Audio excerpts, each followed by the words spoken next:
And we're live. Hey guys and girls, welcome to KW805, the recording of the KW805 podcast. Welcome to Nightwise.com.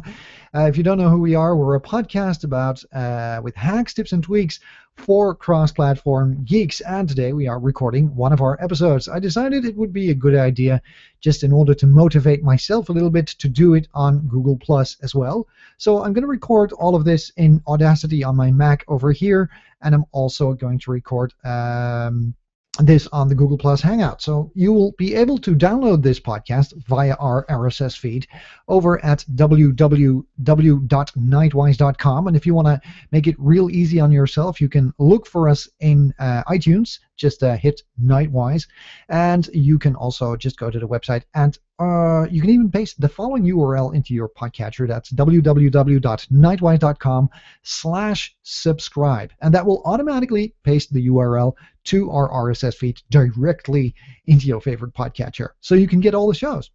But before you can get all the shows, we need to record all the shows. What I have right here are the show notes, very old school. Very old school, on paper for KW805, and I decided, I'll just do them on paper. So this is going to be quite a little bit of a behind-the-scenes recording. What the people who are actually listening to the podcast will get is the edited down version.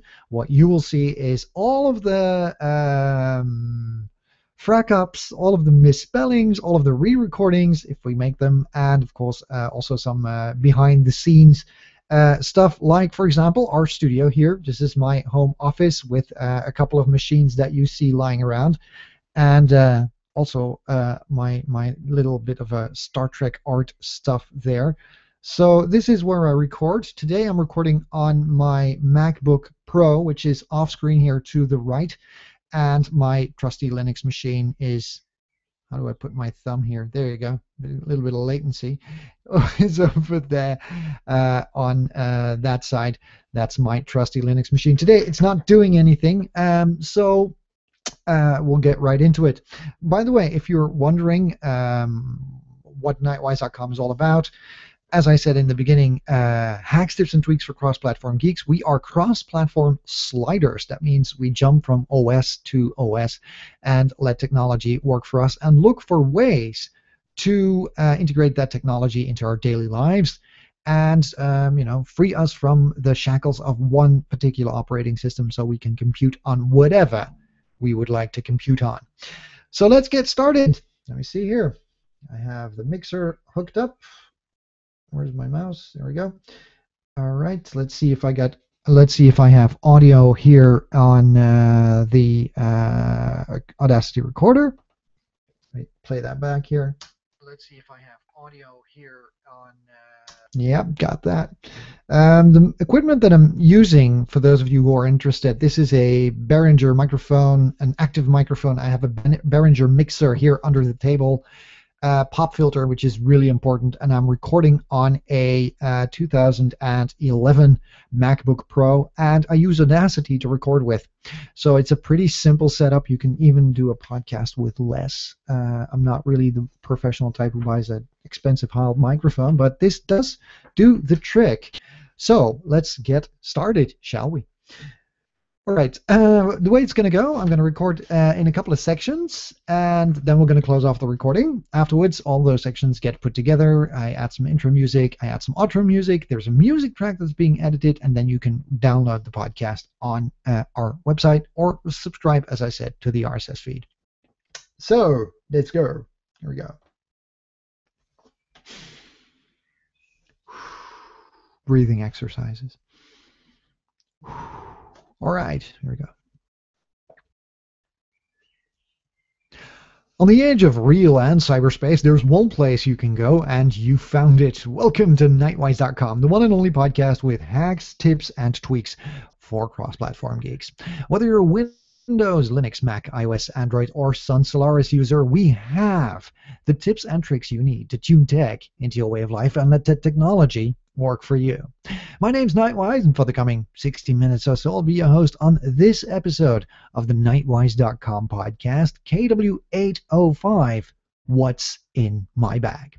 For more information and the show notes, head on over to www.nightwise.com. That's KNIGHTWISE.com, where you will find the links to everything we talk about and the nightwise.com media feed. Subscribe to this feed and get all of our content delivered to your podcatcher automatically, letting technology work for you. Hey guys and girls, it's been a while since I've been behind the microphone, but I am back and I got a little bit of a bonus for you. If you are following along on Google+, we have a gang out on hair. We have a hangout on air right now on Google+, and we are actually doing the video recording of the audio that's being recorded here. And if you're just listening to the podcast, then you're just listening to the podcast. Maybe you're curious what happens behind the scene. Well, go over to our Google Plus page and check out the link in the show notes. You can find the video because it's going to be on the YouTubes. It's great to be back behind the microphone. It's been a while. We've had some busy times here over at the Nightwise.com studios. Part of that is also because I am starting up my own company. I am in a new job. I am in a new routine, and there is a lot of things that need to settle in until I get back into my casual routine of going to work, doing my things, and of course finding time to record the Nightwise.com podcast. And said time is now. So what are we going to talk about today? Well, a little bit about routines, about how my day actually looks like, what my day looks like, how I organize myself and my gear to get things done, and what's in my bag. Always interesting to ask a geek what's in his bag. You can never ask a woman what's in her purse. And I never knew why. You can never ask her age. You can never ask what's in her purse. Or even look there. It's just a no-go area. But for geeks, we seem to be bag exhibitionists. We like to flash our geeky content around and tell everybody what we have in our bags and how we use it. So I'm not really sure how that is for girl geeks, because you have the secrecy of the purse and the willingness to share about what's in your geek bag. But you might ask, walk up to a girl geek if you see one, ask her. Who knows? Maybe you're one yourself. Send us some comments. Can men ask what's in your girl geek bag? Well, we'll see. We're digressing. So what am I going to talk about? What's in my bag today? We're going to talk about the hardware that I have in there. We're going to talk about the software that I use on my every single day out and about, and when I find time to do what, how I use it, what my workflows are, and what my routines are.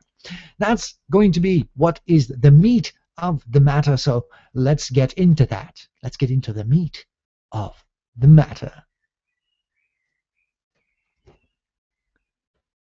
And that's part one. We don't try to make the intro a little bit too long, but the intro is also quite important for me because that really gets me into the groove of the recording. So let me see here. I'm going to export this to my desktop just as a WAV file.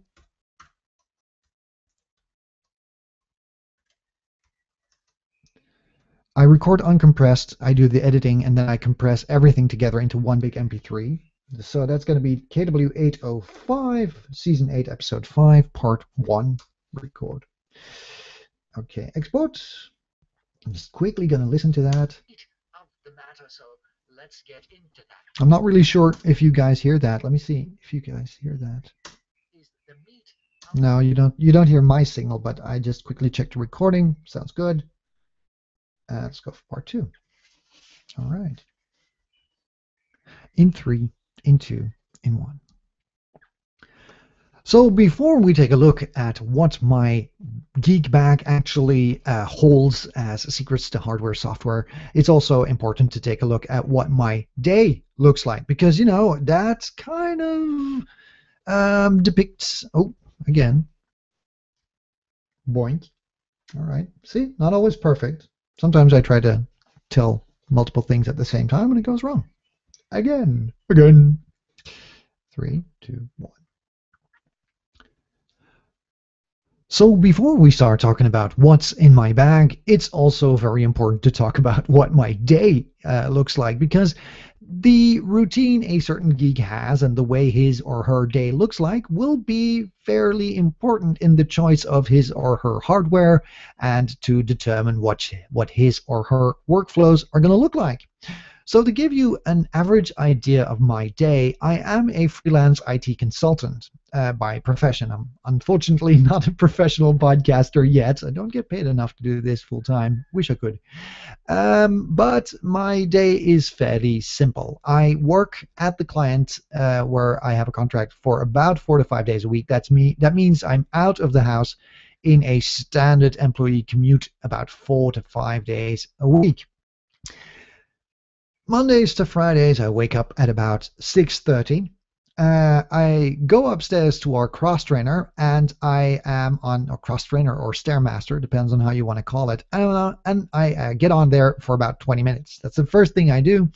I have my Nexus 7 tablet with me. I have put my headphones on. I mount the tablet right in front of me while I'm running or stairmastering or cross training. Don't know what the name is for that.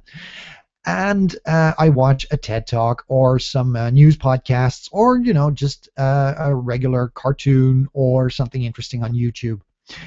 After that, it's downstairs for breakfast, at least. Of course, the tablet goes with me because during breakfast, I kind of browse through my RSS feeds and I read the news or I read my book that I'm currently reading on the tablet, have some coffee, make my lunch, and at about 7:30, I'm out the door. I have a 1-hour commute, and in this 1-hour commute, I take the time to listen to podcasts, and this 1-hour commute is 1 hour because I leave actually a little bit earlier than I should. I arrive near my place of employment or near the client's place of employment half an hour to 45 minutes too early. That's something I do because when I leave early enough, I can avoid traffic and I can drive straight into the city, and otherwise I'm stuck in traffic, and I don't like to be stuck in traffic.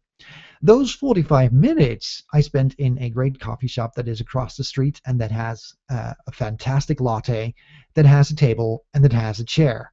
So great. I sit there, I do stuff, I do my work, I do stuff for Nightwise.com or for my company, and after that I go into work. When I leave work, about 9 hours later, I have a 1-hour commute, and then I'm back home, and at about 10 p.m. I crash in bed and read a little, and then I go to sleep, and the next day it all repeats. Geek, sleep, repeat. That's what my day looks like, and it has some challenges. One of them is technologically, it has a couple of challenges. One of those challenges are connectivity. I have Wi-Fi at home and broadband at home, of course. I have 3G on the road. I don't have Wi-Fi at my place of work for my devices. I can't even access their network with my devices, so I have to use their devices, their computers, their laptops, because of security reasons.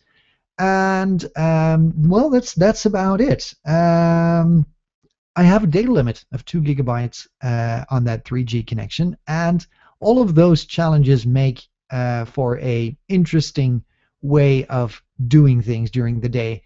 What I wanted to be is as productive as possible, as creative as possible, and as relaxed as possible. And what I've been looking for the last couple of weeks in my new routines, because I recently became a freelance IT consultant and started working at a new place of employment, was that I wanted my daily routine to be as creative as possible, as relaxing as possible, and as productive as possible. I wanted to find a way to use technology to get as much done as I could, have time to be creative and do all kinds of things that I like to do, also be productive for the company I work for my own company, make sure that I find time and find the means to do the work that needs to be done for that, and of course then also work for my client. Quite a challenge if you take a look at what I want to do and how I want to do it, because I like to have my geeky stuff with me, but I don't like to carry around too much. I love to be organized. I don't like chaos. I don't want my devices to hamper me. I want them to work for me, and I wanted to find a way to work as I said, creative, productive, relaxed as possible. So that's what my workflow actually looked like. I had three major tasks to perform. I had to do work for my clients, I had to do work for my own company, and I needed to be creative for the podcast. So aside from that, I also, which is also important, needed some entertainment. Wanted something to read, to watch, to listen to. All of that had to fit in right where I wanted it to. So I started taking a look at the technology that I have and the hardware that I have and the workflows that I have to perform. And I thought, how can I find a routine that's as creative, that's as nightwise.com as possible. And with that, I mean as cross-platform friendly as possible. I work in multiple situations. That means I work docked when I'm at home. I work mobile when I am, walking around, and I work roaming when I work somewhere where I'm not at. What I mean by that is those workflows that I had in my head that needed to give me a creative and a productive and a relaxed and an entertained edge needed to be applicable in three different situations. At home, I need to have my gear with me and be productive, creative, relaxed, and entertained at home while I'm docked here behind me. I mostly dock my machines and work on the big keyboard. I needed to have connectivity and productivity and entertainment when I was out and about, just walking around. And I wanted to have all of that with me while I was roaming, which means roaming is for me when I'm working somewhere, sitting down behind a computer, but it's not my home office. It's another office. So which workflows did I come up with? Which hardware and software did they require? Which obstacles did I encounter, and which hacks, tips, and tweaks did I find out? Well, it was pretty hard, because what you tend to do is, and that I found that out, is that you try to pack as much technology as you can into your bags. Because when you're out and about, and when you're working, and when you have a digital life, you want to do this and that and thus and that and that and that. And before I knew it, I was packing God knows what into my bag because I wanted to do all these things. And I ended up with technology being in my way. I ended up with solutions that didn't really work for me. I had either two laptops with me or a cell phone, or I didn't have enough cables, or not enough power, or not enough connectivity, or too much gadgets. I said, stop. I have to find a way to go back to what I want to do. Be as creative, productive, relaxed, and entertained as possible with a minimum amount of gear. In an elegant way. You don't want to be somebody who has to write a novel on his phone because that's all he carries around. But you don't want to be the geek that carries around half a data center and is an ideal candidate for mugging. To find a balance in between those two and find a workflow that really works for you, that's the big challenge. And I am going to tell you what's in my bag, how I use it, and how it fits into my daily routine.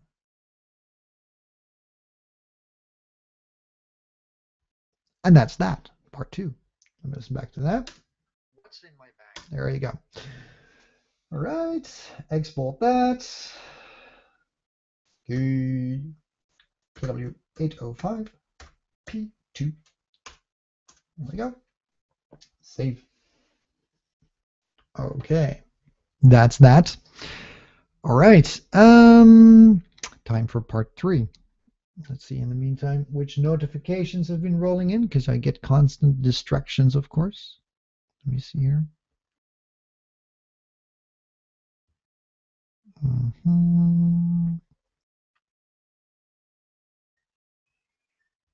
All right. There we go. Okay, ready for part number 1, 2, 3. This was a very hard podcast to put together because there are different kinds of things that I want to tell. I want to tell people what's in my bag, but I also want to tell people about what I do with it and how it works for me, because that's the most important part I want to get across in this podcast. The main goal of the website, and the tagline is letting technology work for you. So when we talk about a certain topic, it's not only about technology, but it's also how it works for you and how to find ways to let it work for you. So it's kind of half a life hack and half of a geek show. So let's see. Here we go. Oh, this is cool. I can actually show you things. Let me see here. All right. That's the great thing about doing a camera hangout. I can show you things like, for example, my bag. Oops. My chair's on my... crap. The wheels of my desk chair just caught my cable. Sorry about that. All right. Now I can show you things like, for example, my bag. This is my actual geek bag that I use. That's something you cannot convey in audio, but you have to do in video. Oh God, I did it again. Great. Let me just take care of this, because this long cable always falls on the ground, and I move my chair forward and the little wheel drives over it, and then it gets caught underneath. I move back, I get pulled down, my mixer almost falls off the table. Not good. Good. Part 3. There we go. Part number 3.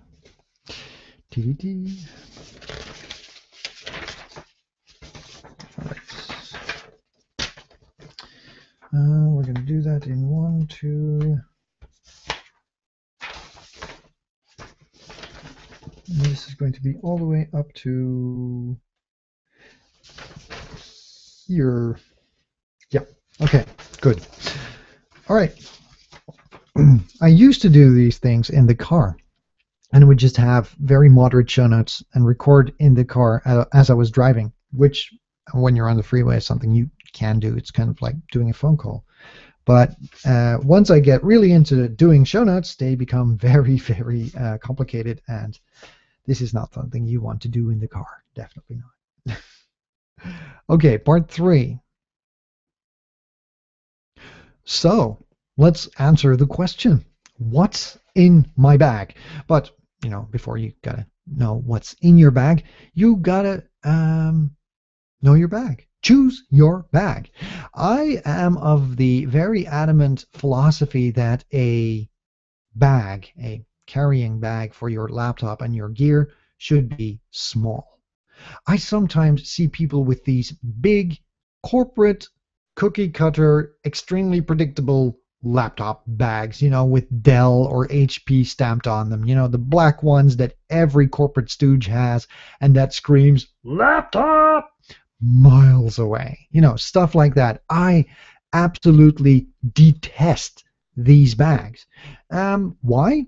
A, they are ugly. 2, they make you a candidate to be mugged. And 3, they are just too big. I've had bags like that, you know, with room for folders and documents and papers and God knows what. You know what?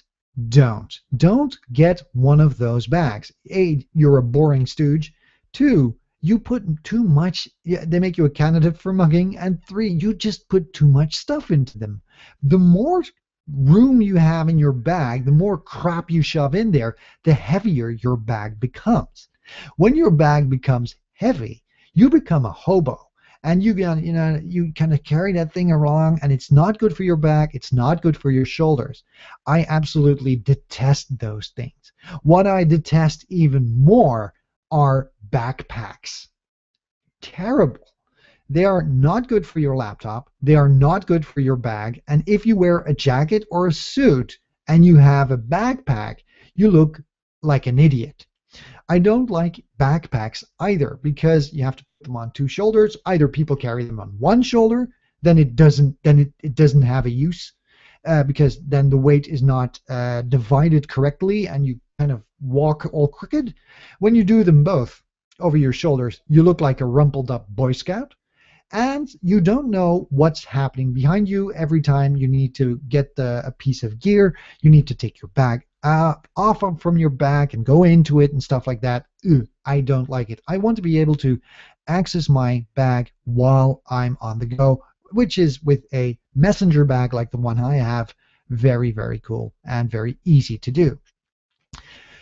A bag is not just a bag. There are a couple of requirements that a bag needs to have.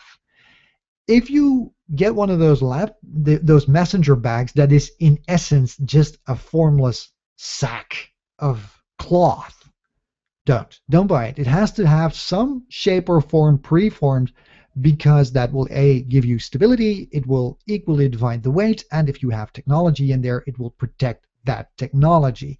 Your laptop has to be well protected in there. Come on.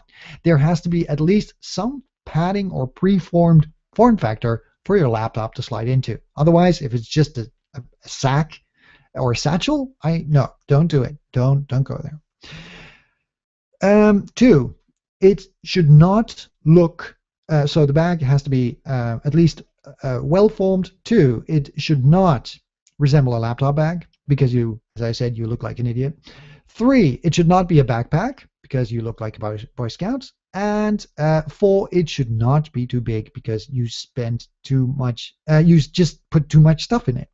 So the bag I have is, and I'm showing it here on the video hangout, it's a Desigual, that's Spanish, Desigual bag, which is, it's a brown, pretty hip 13-inch messenger bag, and it has only 2 compartments. It has one preformed compartment for my laptop, and there's a little Velcro strip, an elastic band that is mounted to the side and goes over my laptop so it doesn't fall out.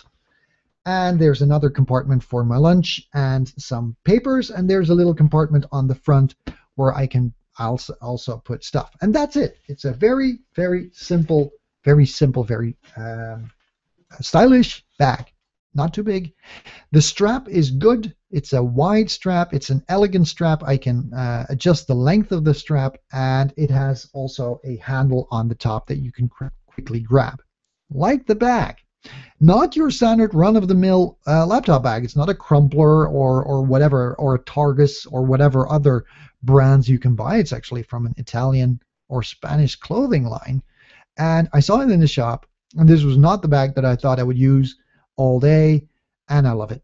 I have other bags here. I have a 13-inch Thule bag that is preformed. That was also great for a smaller laptop, but since I chose another laptop to take to work with me, I had to go for a slightly larger bag, so I went for this one.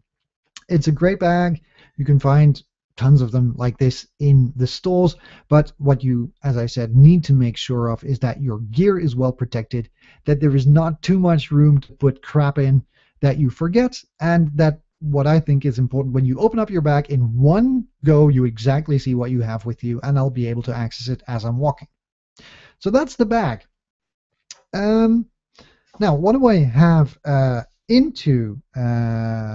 what I have in that bag is my laptop.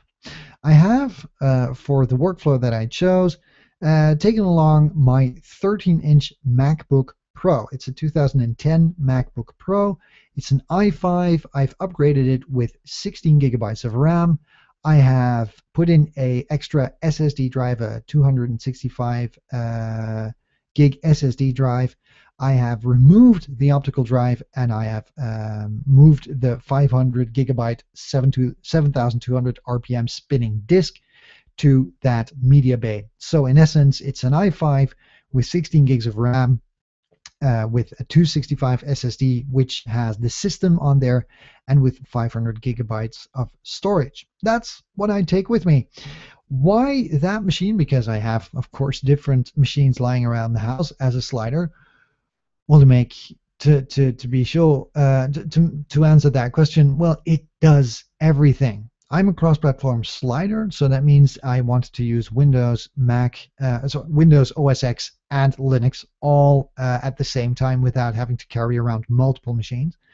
And my MacBook Pro does just that. I have it dual booting to Ubuntu 14.04, and I have a couple of virtual machines on the hard drive, which are accessible by the 2 operating systems, because it dual boots into 14.04 and OS X Mavericks.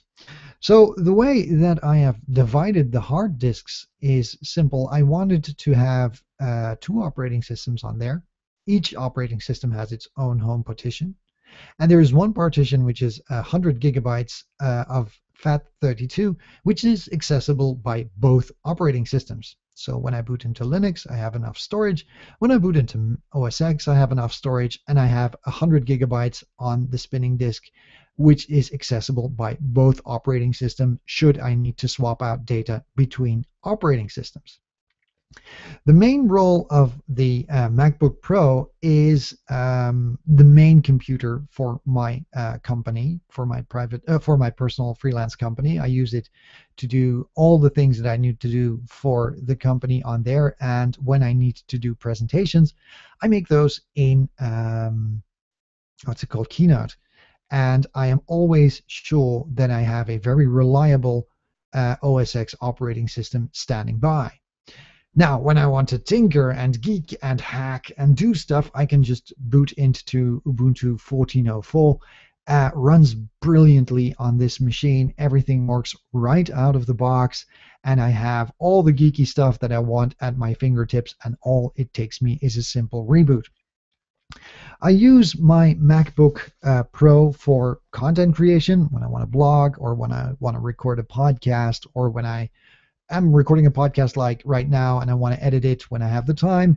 It's my main go-to machine, and I also use it for communications, doing my emails, getting everything done, make sure that I do everything I need to do for my company, and also to do everything I need to do for Nightwise.com. So my main workhorse of my fleet is actually still my 2010 MacBook Pro. I have, as you might know, a 13-inch IBM ThinkPad, or Lenovo ThinkPad Twist, which also runs Ubuntu, but I really use that for when I need to, experiment and hack around. But the 13-inch MacBook Pro is still the reliable workhorse when it really, really, really matters.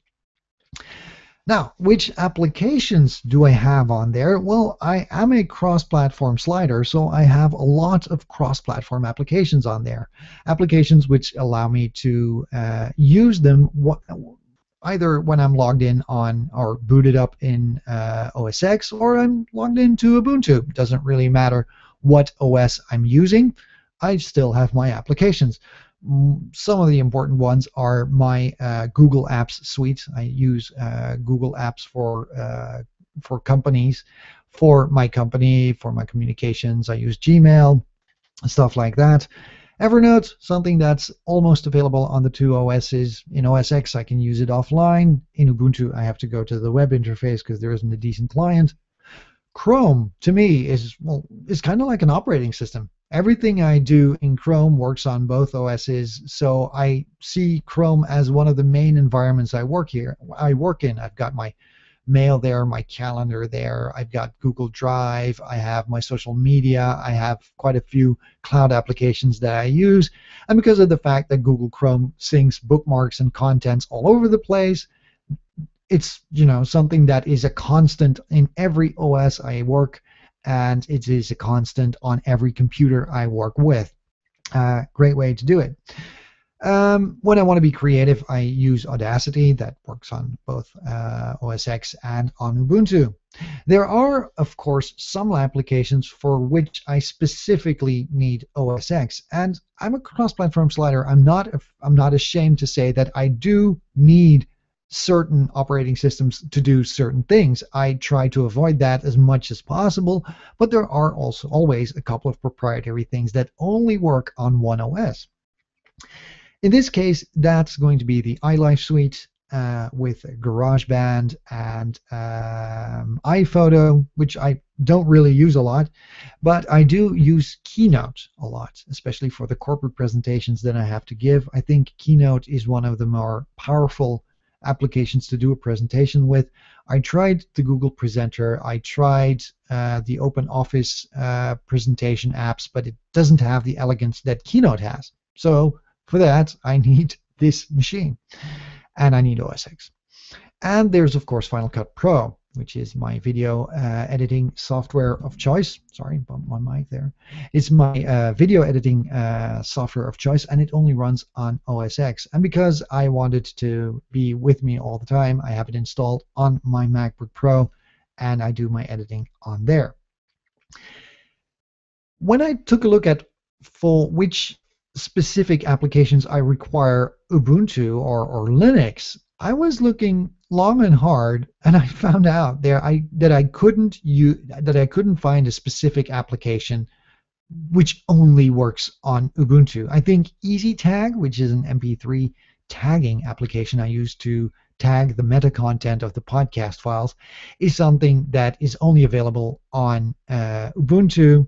And that's the only thing I really only need Ubuntu for. For the rest, all of the apps I have on Linux are kind of cross-platform.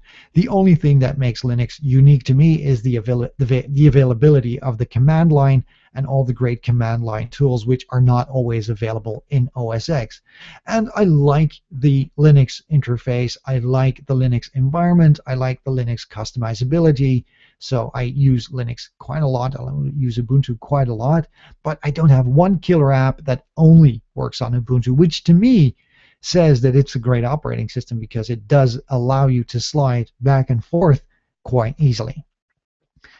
So the great thing the one thing I like, the positive things I like about my MacBook Pro as I lug it around is that it's powerful, it's versatile, and it's basically the one-stop shop. It's when I'm really hunkered down and I can only use one machine, my MacBook Pro is still going to be there for me. When I don't have the luxury of hopping around between different machines and lugging around all kinds of gadgets and gear, and I just need to bunker down and dig in with one machine, I think my MacBook Pro surely is it.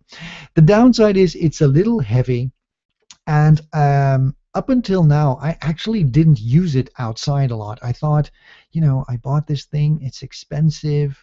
What if something happens to it? I'll just use it in the house, and it saw a lot of action, but I never took it outside. And recently, especially when I started to work as a freelance consultant, I thought, you know what, this is something I bought, and this is something that I'm going to use. If it breaks, well, so be it. It breaks. If it gets stolen, well, that's really, really bad. But the one reason I bought this thing is to use it, and use it I shall. So I've had a lot of fun with it over the last couple of years, and now especially since I have it on the road. 13-inch is a rather large form factor, and the MacBook Pro is rather heavy. I have been thinking about getting a smaller machine to take with me on the road, especially an 11-inch form factor. I have been thinking about going towards a real PC kind of ultrabook, but in the end, when I need to use all the operating systems and have everything at my fingertips, the MacBook Pro can run them all. It can run Windows, it can run OS X, it can run Ubuntu, and it does all the things I need to do. It's reliable. It's expensive, I know, and especially this model was one that gave me the liberty to tweak it. I was able to add memory. I was able to add an extra disk. I really loved the fact that I could do that. Unfortunately, I can't do that anymore with the next models of the MacBook Pro, which are basically sealed by the factory. At the factory, you can't add memory. You can't add disk space afterwards. This is what you get. So I'm not really sure what I'm gonna get a little bit later on, but it's probably gonna be a Mac, not because I'm a Mac fanboy and not because of the fact that I love Apple. I don't. I have options. I can go all the way, but it's darn reliable and stuff just works. Even the Linux stuff, after some tinkering, just works on it.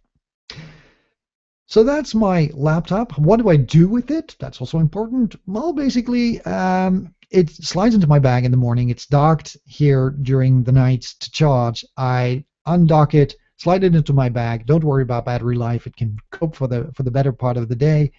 And when I get to the coffee shop, I flip it open.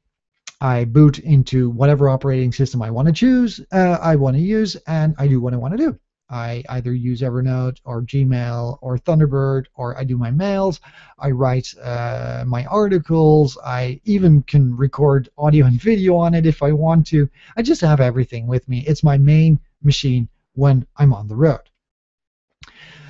It's not my only machine when I'm on the road, because my MacBook Pro is great when I'm roaming, when I'm working, sitting down in a location where I have the time to open up a laptop and do my thing. It's going to be my main personal machine.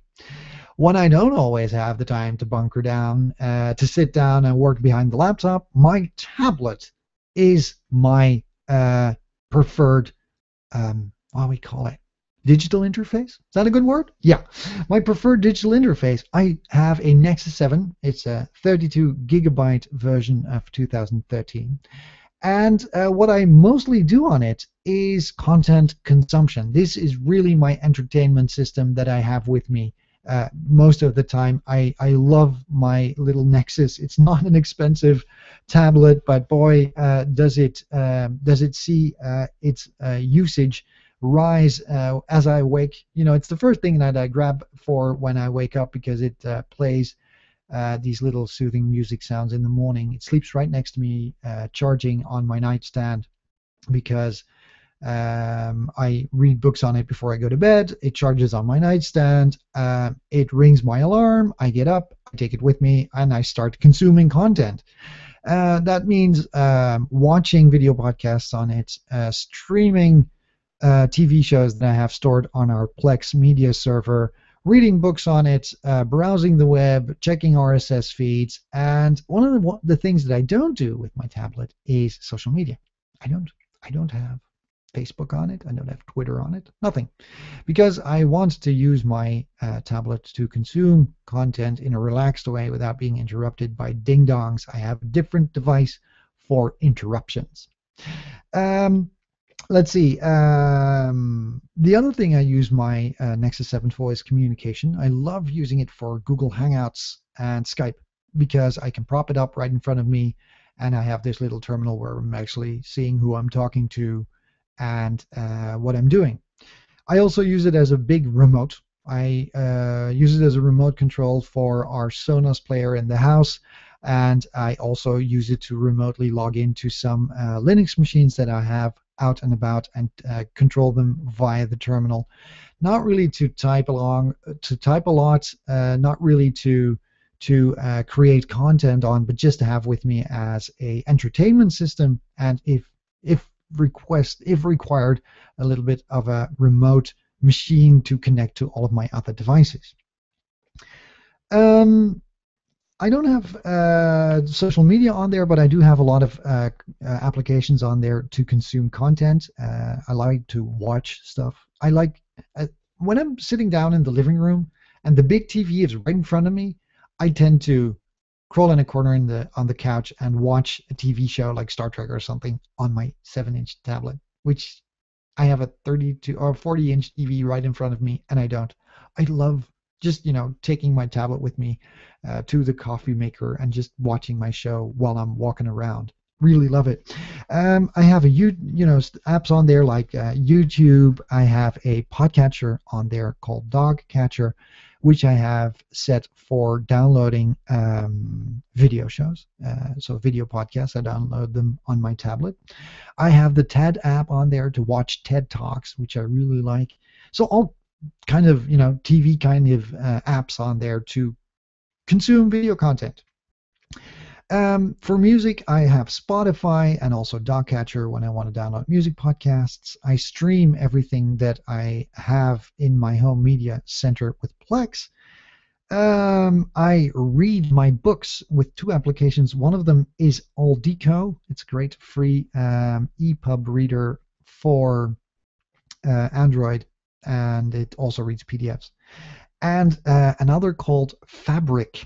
Fabric is a great Android app which not only allows you to read EPUBs, but if you install Fabric on different machines, it stores your latest page and your bookmarks in the cloud. So when I'm reading on my tablet and I stop with my book at page 33 and I pick up my phone, I have Fabric on there as well. I open up the book and it picks up where I left off. Just hopping between devices and having my book with me everywhere, depending whether I have the time to, pull out my tablet and read on it or just use my phone. That's a great luxury. The one thing that my tablet needs to do, and that's especially important for me, and that is especially why I chose the tablet, is to synchronize for offline time. I wanted a device that was able to synchronize the content, fresh content, that I required and sync it offline so I can take it with me and watch that content wherever I am. Part of the content that I already mentioned, like Spotify and stuff, and YouTube and TED Talks, require an internet connection, but the video podcasts that are on there do not. And the great workflow that I have is that when I get home, I use my tablet and it detects my wireless interface, my wireless network. Now I have Dogcatcher triggered to download new video podcasts when it detects a Wi-Fi network and when it's charging. And when is that? Overnight. I plug it into the charger when I go to bed. Automatically, Dogcatcher says, okay, we're plugged in. We're connected to the Wi-Fi. Let's download all of the shows. And that way I know I'll always be using my own bandwidth when I'm downloading shows, and I don't do it over a hotspot or when I'm hotspotting my phone and eating up my bandwidth. That's a great little hack that I found out the hard way, because I used to hotspot my phone and then I would connect my tablet to my phone. And then my tablet would say, oh, look, a Wi-Fi connection. Let's download 600 megabytes of podcasts. And I would run out of data on my data cap on my phone, so I don't do that anymore. I do it that way. There are some other apps on my tablet that I also use. So like for communication, it's of course Google Hangouts and my mail application, my Gmail application. And in order for me to get my work done for my company, I can also just access my Google Drive. I don't have documents offline, but I am able to get to those documents wherever I am as long as I have a connection. To me, that's really important when I don't have a laptop with me and I need to access documents that I have in the cloud for my company.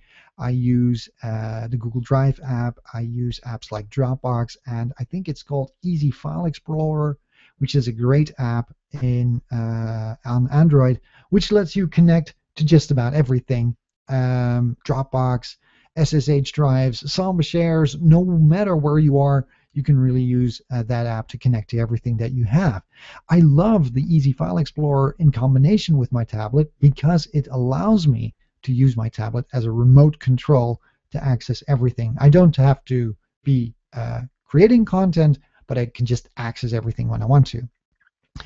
I have a online accountancy software that I use, an accounting software that I use for my company called Moneybird. They have an application. I can use the Moneybird application to take a look at my invoices and stuff. And I use Google Cloud Print, which is the great service that allows me to print documents from my tablet to my Google printer at home. I have a multifunctional that is hooked up to Google Cloud Print, and that way when I get an invoice via email, I can just take a look at it, and if it's something that needs to be printed, I press Google Cloud Print no matter where I am as long as I'm connected, and the document gets printed here at home, and that way my wife can pick it up and file it. It's a great system. I love my tablet also for doing mind maps, being as creative as possible and as productive as possible. I use MindMeister, great app that allows you to create mind maps, syncs them to the cloud, and lets them be picked up on any other device. MindMeister works also via a cloud interface, so you can just surf on over to MindMeister and pick up your mind map when you're on your PC or even on your phone, and they get synced around. So when do I use it? At home? All the time. I love it. I love my little tablet, and I'm using it on the road mostly when I'm offline, because I love the fact that I'm offline on my tablet. It allows me to, in all peace and quiet, without interruptions and without having to fight the urge not to get distracted by RSS feeds and web pages and social media, I can just sit down and read my book, read my Pocket entries. I use the Pocket app. Take a look at my Evernote notes and make sure that I do some new things on there or edit some things on there. And it's a great tool when I just need to check my emails, I need to browse around or do a hangout. I love the fact that my little Nexus 7 is light, and it's versatile, and it's instant on. That's also something that I like about it. I just pull it out of my bag, press the button, and boom, I can get into it. I don't have to boot things up. I really like it. The downside is that it is fairly hard to type on. I ordered an external keyboard, a 7-inch external keyboard case, which is really small. I don't think it's a good. I don't think it was a good buy, but I'm going to give it a try.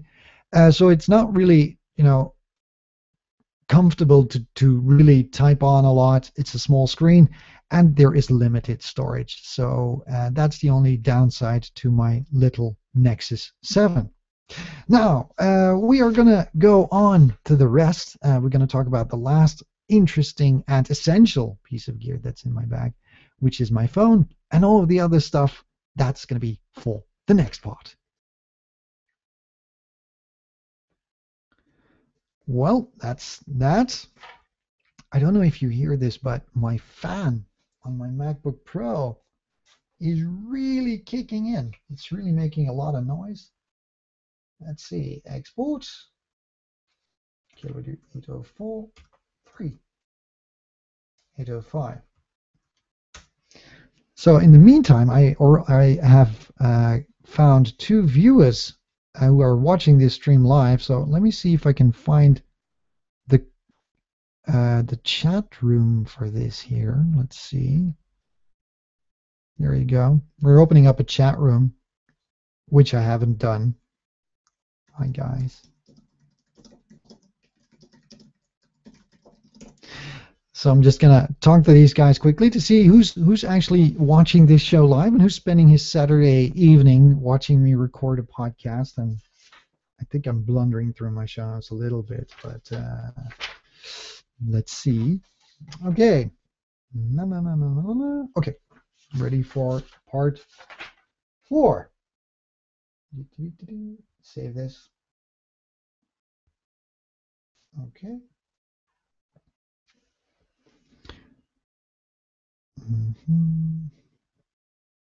While this is recording, let me just quickly.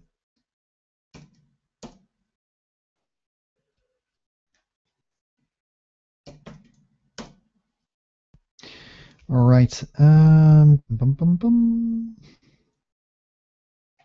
Oh, this is cool. I never knew the Google Hangout thing supported IRC commands, which is pretty cool. Let me see here. Chat, screen share, Q&A. Q&A. Oh, sorry. No, shouldn't be playing around with Google Hangouts as I'm actually recording, but just wanted to take a quick look. Okay. All right, the final part. Where were we? Here we go. Yeah. Okay. All right. I'm out of coffee. Not good. Okay. I'm not gonna get coffee. That means that I'll have dead air in this video recording. Something we do not want. Okay. All right. Oh, let's see. Okay. Yep. I think we have an audience. I thought I could do some kind of chat room there, but I guess I haven't configured that. I should use Google Hangouts a little bit more. To whoever's out there, hello. Okay, part 3, 4, whatever. Oh, I'm already recording. Oops. Where are we? Stop. There we go. Okay. In 3, in 2, and 1. You can have a geek bag, you can have laptops and tablets with you, but what is a man without his phone, and what is a geek without his smartphone? As a geek, I can never ever dream of leaving the house without having a smartphone with me. As a freelance entrepreneur, it is blasphemy to leave the house without a phone. Clients need to get in touch with you and you need to get in touch with clients. So I have my phone with me all the time. My phone is, and it has been for at least a couple of months now, I'm showing it here on the Google Hangout, is a Galaxy Note 3. I absolutely love my Galaxy Note 3. Everybody who sees me with my Galaxy Note 3 says, "You're nuts. You are absolutely nuts, Nightwise. That thing is big. That thing is a friggin' ping pong table." And it is. And I love it. I love it. It is big compared to a Nokia 3310. It's big. But let me just get up here. This is something that I should not do on an audio podcast, but this will be a little bit of an incentive to get the video. What I have here in my hand is a Nokia 7220, I think, or 10. This is the Neo Matrix phone from 1990 something. I still have it. It's a dumb phone. Now, when I compare them and I take a look at the length of this phone and its antenna, and I put it alongside the back of my Galaxy Note 3, they are almost exactly the same height. My Note 3 is twice as wide, but it's almost the same height. It only has 1 centimeter of difference. My Galaxy Note 3 is 1 centimeter higher than a 1996 Nokia. So it's not big. It's actually not big for a phone. It's big compared to, I don't know, one of these tiny phones, but who still uses those? And it also depends on what you're doing with it. You know, it's a big phone. To make a phone call, yeah, it's a big phone, but I don't make a lot of phone calls. What I do is use this thing as my digital interface to the world. This thing is always connected. It has a big screen. It has a fast processor. It has a good camera. It's well connected. It comes with a stylus. I have killer applications on there, and it fits in my breast pocket.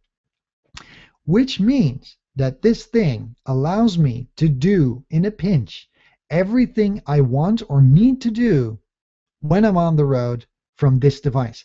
I have been literally on the toilet when I got an emergency call about something that was wrong with an invoice. I was able, using my phone while sitting on the toilet, to go into my accounting software program, make the change to the invoice, resubmit the invoice to the client, and get it there in 3 minutes using my phone. This means that this thing, to me as an entrepreneur, is of an incredible value. I mean, my clients can get a hold of me. I can call with it. I can organize conference calls with it. I can organize Google Hangouts with it. Yes, it's big. No, it's not too big. It is actually the perfect size to serve as a killer mini tablet, which is always connected. My phone, I've literally run my company from my phone because I didn't have anything else with me. There have been situations in which I was not able to take my tablet out and connect to a Wi-Fi hotspot. There have been times where I did not have the luxury of being able to slap up to get my laptop and slap it on the table and do it from there. There have been situations where I have been as minimally connected as possible with my phone. And the Note 3 is darn right perfect for it. It does my email, it does my social media, I chat on it, I do my Google Hangouts on it, I use Voxer to talk to geeks all over the world. I have, since it has an expandable storage, and a 64 gig SD card in it, which allows me to have my music collection on it and my podcast collection on it. I do my mails, my invoices, my calendars. I can print documents using Google Cloud Print. Sorry about that. On my printer at home, I can, when I see content that I want to read, I can bookmark that to Pocket or just save the link to Evernote and read it when I am on a bigger screen. It's a great portable interface to my digital life. I absolutely love it. Do I make a lot of phone calls with it? Well, No. Um, when I'm at home and I get a phone call, I usually put it in speaker mode because I love to make my phone calls hands-free. When I'm on the road, or when I have my headphones with me, which are a crucial part of my gear and are almost tied literally to this phone. Wherever this phone goes, my headphones go. I have these Apple earbuds, so when I get a phone call, I can take it with my Apple earbuds on. When I'm in the car, I use the hands-free kit. So I very seldom or never have this phone to my ear. So I don't mind it being big. It's a really nice size for me. I see people on a 4 point, what is it, 257-inch screen of a iPhone, and I get claustrophobic just looking at them. I have a bigger screen. It's really convenient for me. The battery's great on this Note 3 because it's so big. It's a little heavy. Well, I don't know if it's heavy. I don't think it's heavy. It's just hefty. The case that I have is a Spigen Slim Armor case. Unfortunately, it comes with a lid. That lid broke off, so now I just have the Spigen case on it. But it's a hard case with a rubber band around it. You know, this rubber casing, and it has fallen from a considerable height 2 times, and it's still in one piece. So great piece of hardware here, my phone. I use it in combination with a Galaxy Gear smartwatch, first generation, because the smartwatch allows me to take a look at my notifications without having to get my phone out. I can make appointments and send text messages and voice commands to my Galaxy Note 3 using the smartwatch, and both of them make a great combination because when I get a phone call, I can answer it on the smartwatch. I can answer it on the Gear. It's a little bit weird. You look like Michael Knight, but it works for me. These two things, inseparable. Always love to have them around. I use my phone for everything. In a pinch, I can do everything I want on my phone. When I want to, I can take my tablet, and when I get the chance, I get to go to my laptop. And that's the great thing about having a great workflow. I am free from whatever device. There are certain things I can only do on certain devices, but the majority of the things that I want to do, I do on any device. My mail works both on my phone, as on my tablet, as on my laptop. My text messages, contacts, chats, social media work everywhere. So there is seldom a situation where I say, oh, darn, I need a device for that I don't have with me. I used to hate getting into those situations where I thought like, oh, damn, that's one piece of gear I don't have with me. I usually don't have that anymore. I just, with my phone and my tablet and my laptop, and by tweaking the workflows, I can do anything on anything. Hence the power of my little phone. Now, then it's time for what's in my bag, which is not tech related.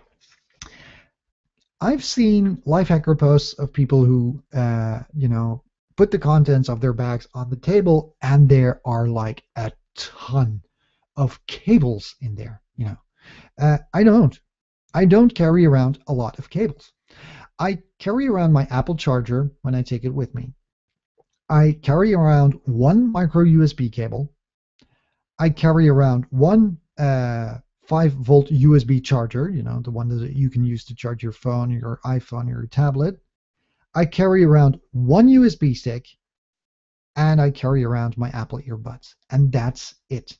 Basically, I have one cable in between, which is my micro USB cable, which I use for everything. When I need to use my phone as a hotspot and I need to charge it, I use the micro USB cable to connect it to my MacBook. When I have my phone with me and I want to charge it, I can just plug in that USB cable to whatever device I'm close by to. When I need to have a power outlet, I just have the 5-volt adapter if I don't have a laptop or a USB port around to stick it into a power outlet and charge whatever I need to charge.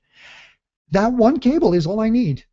That and my laptop charger, and I don't need anything more. I don't need to have God knows how many cables with me. The less, the better.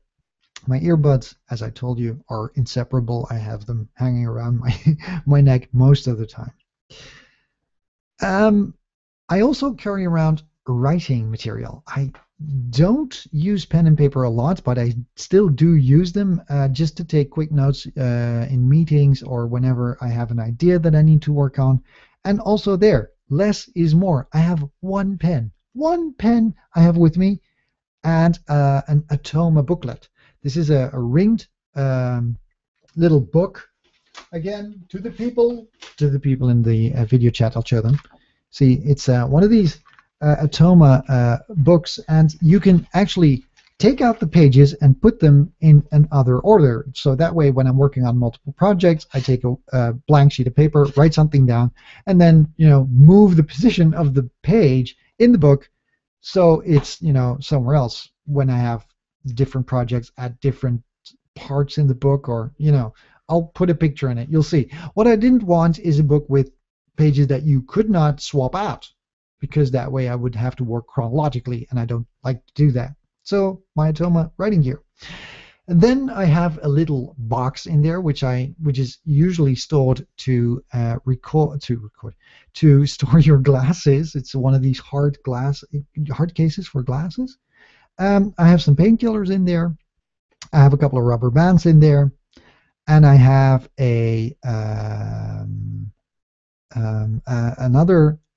in there I also have a very small amount of connectors. I carry a mini DVI to HDMI connector with me, and a mini DVI to VGA. Those are two connectors I carry with me in order when I go somewhere and I need to connect my laptop to a beamer or to a TV. I have those two connectors with me. They all go into the box along with some painkillers that I have with me, and an aspirin, and that's it. That is basically it. So there are some things that I want to change in the future to my little setup, but there's not a lot. As I mentioned before, the only thing that I would like to change is perhaps swap out the 13-inch MacBook when I replace it with a 11-inch powerful machine, perhaps a MacBook Air, but with a decent processor and decent storage. Or I will go for a 13-inch MacBook Air. I'm not sure yet. My tablet at the moment is still performing admirably. If I ever replace it, I am thinking of getting a tablet with the ability to add some extended storage so I can have more content offline. And well, that's about it. I don't have a lot of things in there. There are also things I really don't carry around in my bag, and I'll tell you why. My data is not in my bag. There is no information in my bag that is irretrievable when lost. That was for me a very important choice, because one of the pitfalls of having a great geek bag is to pack everything into it, and it's so great to have everything with you, and you can do everything from anywhere. And if you do that, you'll have to make sure that whatever is in there can be lost. I can lose my bag at a moment's notice. It will be painful. I will be upset, but I will not have the sinking sensation that, oh my God, there was this and this file on that and that piece of hardware, and now it's lost forever. I see people carrying around pictures on their iPhone, and it's the only place where they have these pictures. I see them carrying around files and spreadsheets and accounting software and presentations and irreplaceable intellectual property on a device, and then the device either breaks or gets stolen, and they are not upset about the device, but they're more upset about the data that they lost. That is something that's never going to happen to me. I want whatever is on those devices to be either backed up, synced, or not there at all. My devices have to be dumb. Data has to be in the cloud, or if it's not in the cloud, it has to be backed up or synced automatically when I use that hardware outside the house. And that has to be a process that has to be, seamless and not require interaction. I don't want to do a manual backup and leave the drive at home before I leave. That has to happen automatically. Now, using my cloud services, Dropbox, Sync, BitTorrent Sync, and stuff like that, makes that my devices in my bag are really dumb interfaces. There's not a lot on there. It has its downsides. When I lose my connectivity, I sometimes cannot access some content. But that's something I just, that's a risk. That's an impact on my productivity that I want to take in order not to take the risk to lose things when you lose your hardware.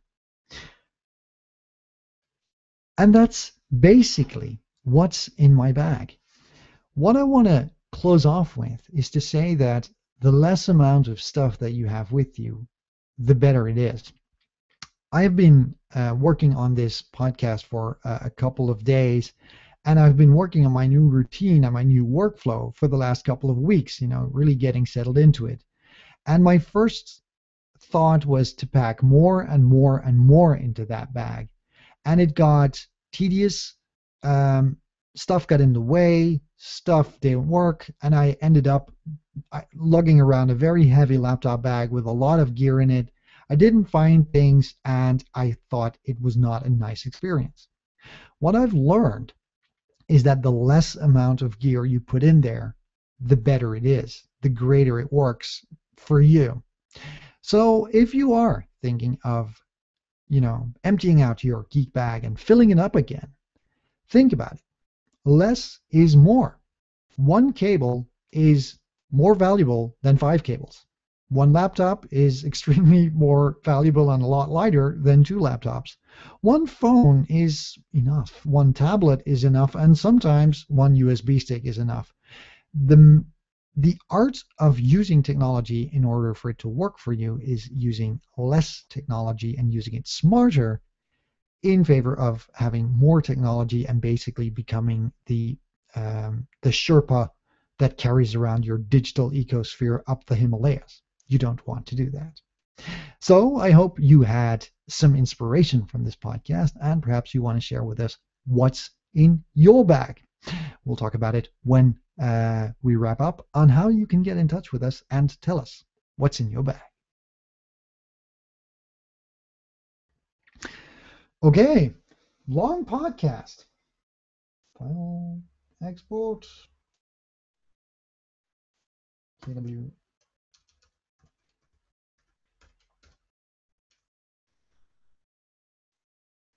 See where we are here. Yeah, let me see. Gotta save this file. That's part 4. All right, time to close it up. And then I'm going to have to do some editing.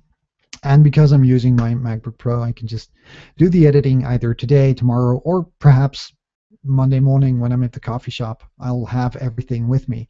And as I said, as I talked about synchronization, the files that I store here on my my MacBook Pro get synced via BitTorrent sync to my server. And that means that they also get synced to the Linux laptop behind me when I power that one up. So next time I open up any laptop, those files get synced over. I can just grab that laptop, take it with me, and continue where I left off. So there is no data on that laptop on my MacBook Pro, even when I'm at home, that is only there. It automatically gets synced up and pushed out so I can use whatever machine I want to. Okay, wrapping up.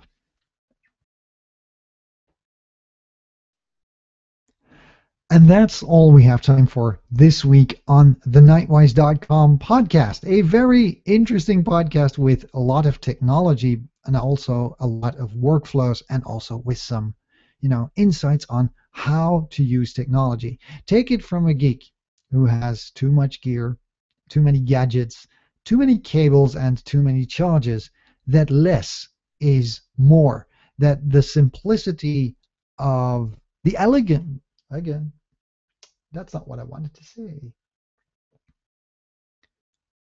And that's all we have time for this week on the Nightwise.com podcast. I hope you enjoyed our insights into what's in my bag, how I use it, and which applications that I use and which hardware that I use, but more importantly, how I use them. If I can give you one piece of advice before we close off, then that's going to be less is more. There is an elegance in simplicity. There is an art in taking fewer things with you and being just as productive. It's not hard, to take 3 laptops, 2 tablets, 4 phones, and 500 cables with you in a gigantic bag. Any idiot can do that. The great thing that you'll find out is that the fewer items you lug around, the more productive that you'll be. And the art is in finding that balance between being able to do what you want to do wherever you want to do it and packing as few items as possible in your bag. So what's in your bag? Tell us in the comments section, www.nightwise.com. That's KNIGHTWISE.com, where you will be able to post your comments on this show, or you can find us on the socials, nightwise.com/Google+ for our very active Google+ community, nightwise.com/Facebook if you want to follow us on Facebook, nightwise.com/Twitter if you want to follow us on Twitter and tweet along, expressing your views in 140 characters or less. And of course, nightwise.com is the website. You can even use email. Feedback at nightwise.com is our email address. That's it for this week's show. We'll be back next week. Hopefully, we'll also be able to do this hangout on the air so you can watch the video feed afterwards and see how much work and bloopers go into producing a podcast. We will see you on the flip side, doing your thing, letting technology work for you wherever you are, whatever gear you use, using whatever item that is in your bag. Until then, let tech work for you, not the other way around. See you guys and girls on the flip side. Goodbye. And that's it. That's how a podcast is recorded. So if you're unaware with what happens now, well, now I go into Audacity and cut those audio pieces into chunks, add music, add bumpers, add some trailers. I will also I just saw that I forgot something. Not good. I will also I completely forgot my trail of thought because I forgot to add an item to the show, which was sent in by a listener, and I'm very, very ashamed that I kind of forgot that, but I can't move it into the show. I'll have to do it next week. Apologies, Conrad. I know you made the great skit, and I completely forgot about it. I am really sorry. But that's the great thing about podcasting. I could just do it next show. So now I'll just cut this audio up, add bumpers, add trailers, encode it into an MP3, upload that to the Internet Archive, and put the article on the site. And to those of you who have subscribed, you will get that podcast to your pod feeder automatically, thinking, well, that was nice to listen to. I bet he didn't have a lot of work doing that. Well, it seems all so easy. Well, it's not. Hoping by the fact that you watched us live today, you saw that. It's been great having you guys around. I hope that you guys and girls on YouTube are enjoying this, and we will catch each other on the flip side. Until then, let technology work for you. Go over to our website, www.nightwise.com, and subscribe to the podcast, or tap a friend on the shoulder, tell him how awesome we are, and bring another cross-platform geek to the fold. Less is more. Technology needs to work for you, and make sure you don't have a bag that's too heavy, because you'll look like Quasimodo when you're 45 because it's too darn heavy. Smeagol had a bag. He had a big laptop bag, and look what happened to Smeagol. Yeah, it can happen to you. The precious. Yeah, it can. See you guys on the flip side. I'm rambling. See you. Bye-bye.